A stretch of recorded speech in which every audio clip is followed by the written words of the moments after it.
Let's discuss this now with Lisa Vetten. She's a gender activist and a research associate at Wits University's Institute for Social and Economic Research. Lisa, we speak all too often about these matters, and I'm wondering, once the anger and the outrage passes, what are we doing or not doing as a country that we need to be doing, practical things, to make a difference? Well, I think firstly, as you say, we need to move away from purely focusing on hashtags and anger to some quite neutral analysis as to what is going on. So I think one of the places we can start is trying to understand why it was that between roughly the 1990s and 2011, we actually managed to decrease the number of murders in South Africa. There was a steady decline year on year. But something in South Africa shifted in about 2012, and we've seen an increase every year since then. So we can start then with some very basic research to try and understand what is it that happened. Do you have any answers or any indication at this stage on that, Lisa?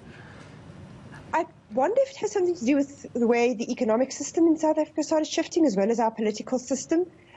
There's also some suggestion around possibly there was a breakdown of firearms control at the firearms registry. So I think those are the kinds of things that one would need to look at. But there would obviously have to be much broader things to look at.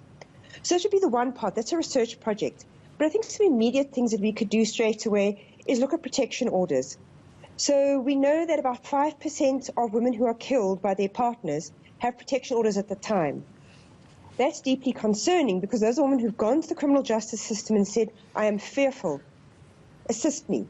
And that's broken down. And we need to understand whether that's because the police have failed to act on protection orders, and we've seen quite a few cases where that has been the case, or whether we're actually being able to identify a category of very high-risk men.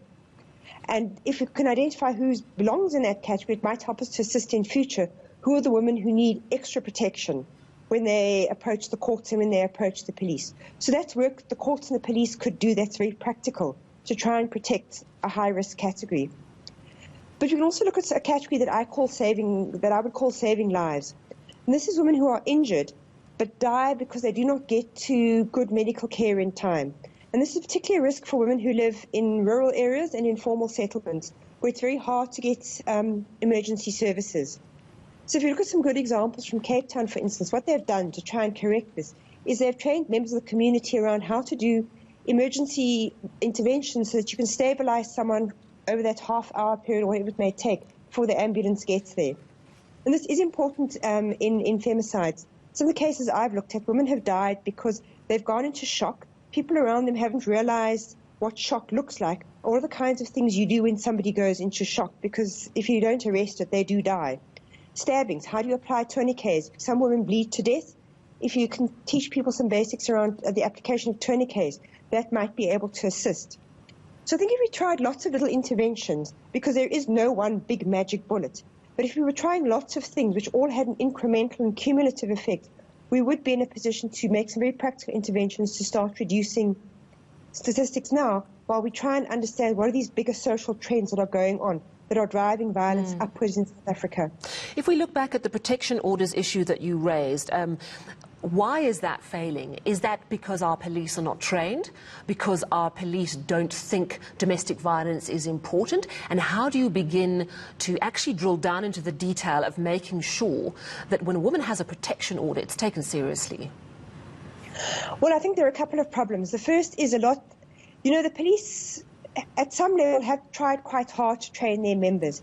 And you can see there's good research to show that there are some stations where the police actually do enforce what they're supposed to do. And then there are stations which have also had training and they do a terrible job.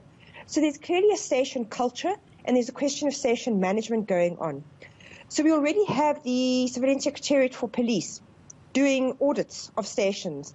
There ought to be much more pressure placed at the level of Parliament to ask, why are those stations who are not compliant, why are their station commanders and the provincial commissioners not being held accountable? So, we need to intervene at management level. You also need the police inspectorates to be doing a better job. So it's detailed minutiae. What is the wrong focus? Are there things that we're focusing on that are really not going to help us? I think constantly saying, let's put men on these education programs, yes, it has its place, but it's insufficient. And if I look at some of the strategies that we've developed over the last few years, we're putting all our energy into that, instead of looking at things that are more practical, like how do we ensure that firearms get taken away from those men who had them? How do we put in place, and who are dangerous, how do we put in place better background checks to ensure that men who shouldn't get firearms don't get access to them? How do we get the police to start analyzing and looking at their protection orders to start identifying who is at risk? How do we persuade the Department of Justice and South African police to set up a femicide review panel so that every time a woman does die who has a protection order, you can immediately trigger an investigation to try and understand what went wrong? Lisa, at the moment, alcohol is such a hot topic because we've seen what alcohol does. Having had it taken away during the lockdown, we see that our beds are filling up. We realise how it burdens our hospital system. We realise how many road accidents it causes. And, of course, it certainly contributes to violence in the home. What is your position on alcohol? I mean, in an ideal world, would you say let's just ban it? No. Banning never works, but I think we can definitely be better controlling and regulating it. So, there are some suggestions that people have already put forward. Things like, for instance, restricting the availability of alcohol over weekends, over public holidays, those kinds of things. Perhaps you should also look at how much of alcohol is available in one spot and reducing the number of outlets in any one particular area. So alcohol is a very definite area to intervene in. And something I think that we need to be giving a little bit more thought to. One is not calling for total prohibitions and bans because those don't work. But there's a strong argument to be made for control and regulation, and that's something to look at. Absolutely. Thank you so much for those really practical suggestions there. That is gender activist Lisa Vetten.